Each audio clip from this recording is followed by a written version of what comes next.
मेरे दोस्तों, इंसान को कुल अकल भी मिल जाए तो फिर भी अल्लाह की हिकमत का वो इहाता नहीं कर सकता। रब्बे करीम को ज़्यादा पता है कि हमारे लिए कौन सी चीज़ बेहतर है और कौन सी चीज़ हमारे लिए नुकसान का बाइस है।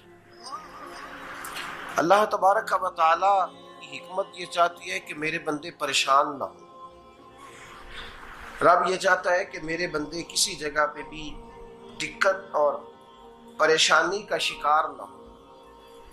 तो अल्लाह तबारक व तआला ने राह एतदाल इख्तियार करने का हुक्म इरशाद फरमाया कि तुम एतदाल के रस्तों पे चलो, मोतदल जिंदगी गुजारो, अफरातो तफरीद से बचो। आज जिस माशरे में हम वक्त गुजार रहे हैं, इस माशरे में हम इस बात को समझने से कासिर हैं कि असल हमारा मसला क्या है। हमारा असल जो मसला है उसकी शनाख्त हमें कैसे होगी और हम फिर उस तक रसाई किस अंदाज में हासिल कर पाए। हम हमेशा अपनी आमदन बढ़ाने के चक्कर में रहते हैं। एक काम और शुरू कर लें, पार्ट टाइम जॉब शुरू कर लें, कोई साइड बिजनेस उसका आगाज कर लें। हमारी जो दौड़ लगी हुई है वो लगी है काम बढ़ाने में, आमदन बढ़ाने में। हालांकि इस्लाम हमें ये कहता है कि तू आमदन बढ़ाने के चक्कर में ना पड़। असल बात यह है कि तू अपने खर्चे कंट्रोल कर। तंग इंसान वो नहीं होता जिसकी आमदन थोड़ी होती है। ये तवज्जो कीजिएगा मेरी बात, ये कीमती बात है और गुफ्तगू सारी का लुबे लुबाब है। तंग बंदा वो नहीं होता जिसकी आमदन थोड़ी होती है। असल परेशान वो होता है जिसके खर्चे ज्यादा होते हैं। और हमारा जो रोजमर्रा का नुकसान हो रहा है ना, वो आमदन के मामलात में नहीं हो रहा। बुनियादी नक्श जो वाकया हो रहा है वो ये है कि हमारे अखराजात ज्यादा, और वो अखराजात किसी और ने नहीं बढ़ाए।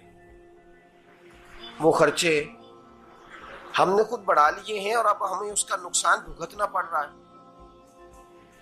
और अगर आप सही मानों में टटोलें तो जो बहुत अमीर लोग हैं वो तो उन खर्चों से बच गए।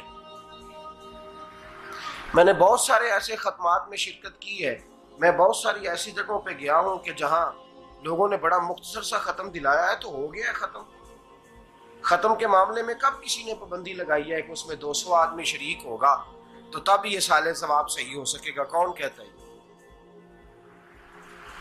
या शादी के मौके पर अगर सारे बहन भाइयों को न बुलाया गया तो मेरी शादी पाया तकमील तक नहीं पहुंचेगी, इसमें बरकत नहीं होगी। ये किसने फतवा दिया है? मोतदल जिंदगी का इस्लाम हुक्म देता है। मैं पढ़ रहा था कि एक बहुत बड़ा सदर है, गालबन सूडान के सदर की बात हो रही थी, तो अपने बेटे की बारात लेके गया तो 4 लोग गए हैं बारात, और 15 लोगों का उसने एहतमाम किया अपने घर में खाना खाने का। तो क्या शादी हो गई कि रुक गई? तो भाई राग अलापना इस बात का कि बड़ी परेशानी है, कोई साइड बिजनेस शुरू किया जाए फलान जगह फलान जगह फलान जगह। तो असल मामला ये है कि पहले एक बंदा कमाता है तो फिर भी घर ही चलता है, फिर बड़ा बेटा साथ शामिल होता है तो फिर भी घर ही चलता है, फिर मंझला बेटा शामिल होता है तो फिर भी घर ही चलता है। जो रोना दादाजी रोया करते थे कि बड़ी मुसीबत है, बड़ी मुश्किल है, गाँव में रह अकेले होते थे और वो 5 बच्चों को और 4 बच्चियों को वो पालते थे। तो जो वहां परेशानी थी वही आज परेशानी शहर में आकर पढ़ लिख कर मोटी तनख्वाह लेकर वही परेशानी हमें है। तो मैं जिस नतीजे पे पहुंचा हूं इसको पढ़ के, कुरान मजीद की चंद आयात को देखकर और इस मफहूम की जो हदीसें कुतुब हदीस में पाई जाती हैं और हमारे बुजुर्गों ने हमें जो मिजाज इस हवाले से दिया है, मैं इस नतीजे पे पहुंचा हूं कि मसला आमदन का नहीं, मसला खर्चे का है। हमारे खर्चे बुनियादी तौर पर ज्यादा, और अगर फिर हम ज्यादा बोझ खवातीन पे डालते हैं कि वो मुतालबे ज्यादा करती हैं। और अगर आप मुझसे पूछें तो खवातीन की भी अगर किसी जगह कोई आदत खराब होती है तो उसमें असल किरदार उसका होता है जो वो आदत खराब तो क्यों अपने गले से उतार के आप किसी के गले में बात डालने के चक्कर में हैं? वो खवातीन की तबीयत नहीं ऐसी है। असल बात यह है कि हमने आदत डाली है, हमने ये मिजाज उनको दिया है तो उनका बना है, न कैसे बन सकता। तो एतदाल जब तक जिंदगी में नहीं होता, पानी प्यास बुझाता है, लेकिन एक गिलास ही हो तो प्यास बुझाता है। बाल्टी को मुंह को लगाएगा तो कपड़े भिगो देगा उसके। हालांकि पानी बुरी चीज का नाम नेमत है ना, बहुत बड़ी अल्लाह की, लेकिन प्याले में ही अच्छा लगता है। कोई मटका मुंह को लगाएगा तो तंग होगा, प्याला ही बेहतर है उसके लिए।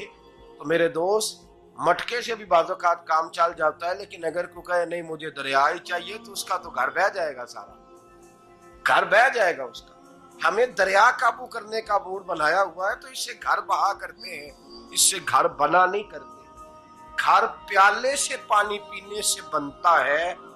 अगर तू दरिया पे कब्जा करने का मूड बनाएगा तो घर बनेगा नहीं, घर बह जाएगा।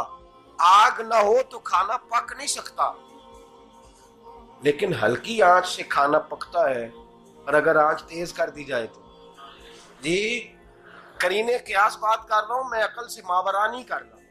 करीने क्यास समझाने के लिए मिसालें दे रहा हूं।